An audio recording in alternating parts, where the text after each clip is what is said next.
Hello guys, শিবির আহমেদ। আমি আজকে আপনাদের সাথে গুরুত্বপূর্ণ ব্যাপার নিয়ে কথা বলতে চাই। অনেকদিন ধরে কথা এই ব্যাপারগুলো নিয়ে আলোচনা করব করব করেও করা হয়ে উঠতেছে না, তো ফাইনালি আজকে সময় হয়ে উঠলো। আজকে যে বিষয়টি নিয়ে কথা বলতে চাই সেটি হচ্ছে যে সিবি, রেজিউমি অথবা জবের ক্ষেত্রে আমরা যে সিবিগুলো লিখি বা পাঠাই বিভিন্ন মানুষের কাছে, বা আমাদের জব কেন হয় না বা সিবি কিভাবে লিখতে হয়, টোটালি মানে এই ব্যাপারগুলো নিয়ে আমরা আলোচনা করব। মোট কথা আমরা আজকে সিবি বা রেজিউমি বা কাভার লেটার এগুলো নিয়ে আলোচনা করব এবং কিভাবে লিখতে হয় এটা নিয়ে বলবো, বা সঠিকভাবে লেখার উপায়টা কি। ঠিক আছে, তো সিবি প্রথমে আমরা জানবো যে সিবিটা আসলে কি। সিবি শর্ট ফর্ম, ঠিক আছে। আর রেজিউমি যেটা হচ্ছে ডিটেলসে লিখতে হয়, ডিটেলসে বলতে হয়। রেজিউমির শর্ট ফর্ম হচ্ছে সিবি। সিবিটা হচ্ছে শর্ট ফর্ম, আর রেজিউমি হচ্ছে details information about you. সিবির full form হচ্ছে কারিকুলাম ভিটা। ওকে, তো সিবি লেখার প্রথম ধাপটা হচ্ছে, প্রথমে বলতে হবে হচ্ছে পার্সোনাল ইনফরমেশন। প্রথমে বলতে হবে পার্সোনাল ইনফরমেশন। তো এই পার্সোনাল ইনফরমেশনের মধ্যে বেশ কিছু তথ্য থাকে, যেমন হচ্ছে আপনার নাম, তারপর হচ্ছে আপনার ঠিকানা বা address, road number, email address, তারপর হচ্ছে যে গিট হাব যদি থাকে আর কি। এগুলো সুন্দরভাবে লিখতে হবে এবং এগুলো বাম পাশে লিখতে হবে, ঠিক আছে, অথবা ডান পাশে। তারপরে যে ব্যাপারটা সেটা হচ্ছে যে ক্যারিয়ার অবজেক্টিভ। তো ক্যারিয়ার অবজেক্টিভ হচ্ছে যে আমরা গুগল থেকে কপি পেস্ট করি, দেন হচ্ছে লিখে থাকি ক্যারিয়ার অবজেক্টিভটা। কিন্তু আমি রিকমেন্ড করবো যে প্রত্যেকটা জবের জন্য আলাদা আলাদা করে ক্যারিয়ার অবজেক্টিভ সাজানো আপনার জন্য বেটার হবে। আপনার ওই জবের রিকোয়ারমেন্টসটা কি, ওই জবের ক্ষেত্রে কোন কোন স্কিল প্রেফার করছে এবং আপনার স্কিলের সাথে ম্যাচ করে দেন ক্যারিয়ার অবজেক্টিভটা আপনাকে লিখতে হবে। একটু এডিট করে নিলে ভালো হবে, তবে খুব বেশি না। আবার যেটা আপনি পারেন সেটাই লিখবেন, অতিরিক্ত যদি কোনো কিছু লিখবেন না, ঠিক আছে। দেন থার্ড নাম্বার যেটা, সেটা হচ্ছে যে এক্সপেরিয়েন্স। খুবই খুবই গুরুত্বপূর্ণ একটা ব্যাপার, সেটা হচ্ছে এক্সপিরিয়েন্স ম্যাটার। আপনার প্রিভিয়াস কোনো এক্সপিরিয়েন্স আছে কিনা সেটা অবশ্যই অ্যাড করবেন এক্সপিরিয়েন্সের মধ্যে যদি থাকে। আর যদি আপনার এক্সপিরিয়েন্স টোটালি না থাকে, দেন হচ্ছে আপনি ভার্সিটিতে থাকতে যে ভলেন্টিয়ার বা এক্সট্রা কারিকুলার অ্যাক্টিভিটিস যদি থেকে থাকে সেগুলো আপনি অ্যাড করতে পারেন।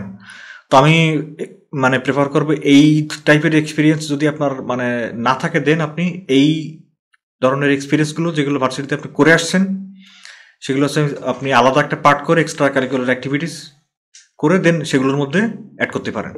ওকে, দেন যে ব্যাপারটা আসে সেটা হচ্ছে যে এডুকেশনাল কোয়ালিফিকেশন অথবা একাডেমিক কোয়ালিফিকেশন। যদি আপনি ইন্টার পাসের জবের জন্য অ্যাপ্লাই করেন, দেন আপনি হচ্ছে যে এইচএসসি, দেন এসএসসি কত সালে পাস করেছেন, আপনার জব বোর্ডের নাম, তারপর হচ্ছে আপনার সিজিপিএ বোর্ড বা তারপর আপনার রেজাল্টটা কি।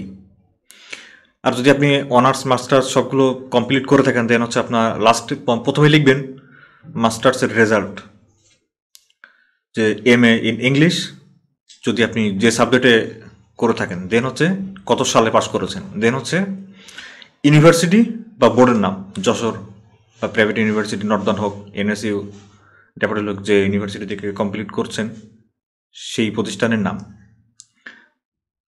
তারপর হচ্ছে সিজিপিএ। তারপরে যদি আপনি অনার্স কমপ্লিট করে থাকেন, দেন হচ্ছে honours, B honours in English, B honours in biology, zoology, যেটাই হোক সাবজেক্টের নাম লিখবেন। এই একইভাবে সাজাবেন আর কি, কত সালে পাস করেছেন একটা একটা করে সাজাবেন। এসএসসি, সর্বশেষ হচ্ছে এসএসসি। এডুকেশনাল কোয়ালিফিকেশন কমপ্লিট করার পরে দেন আপনাকে যে ব্যাপারটি লিখতে হবে বা আমি প্রেফার করব সেটা হচ্ছে স্কিল। এখানে অনেকেই আপনার এর মধ্যে অনেক কিছু নিয়ে আসে, ডিফারেন্সটা আগে উল্লেখ করে। আমি বলবো স্কিলটা অ্যাড করা খুবই ইম্পর্টেন্ট। স্কিলের ব্যাপারে যে গুরুত্বপূর্ণ ব্যাপারগুলো সেটা হচ্ছে যে অনেকেই মানে শুধু এমএস ওয়ার্ড আর এমএস পাওয়ার পয়েন্ট এই দুটো জিনিস লিখে থাকে। তা আমি বলবো এমএস ওয়ার্ড আর এমএস পাওয়ার পয়েন্ট খুবই কমন স্কিল।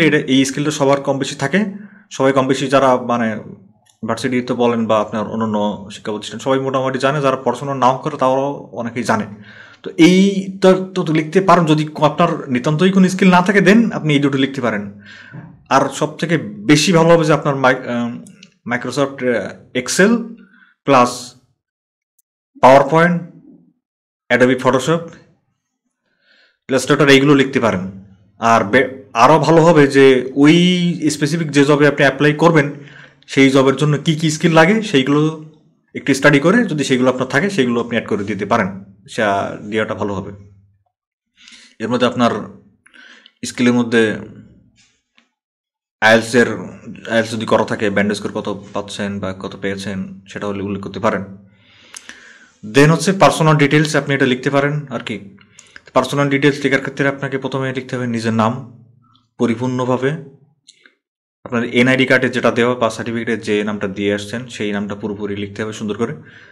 আর দেন হচ্ছে father's name, mother's name according to your NID or certificate.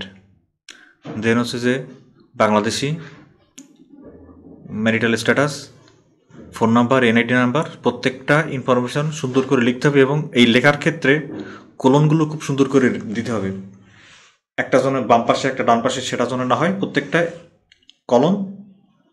Colon একই লেভেলে থাকবে, ঠিক আছে। তো পার্সোনাল ডিটেলস সম্পর্কে তো মোটামুটি বললাম।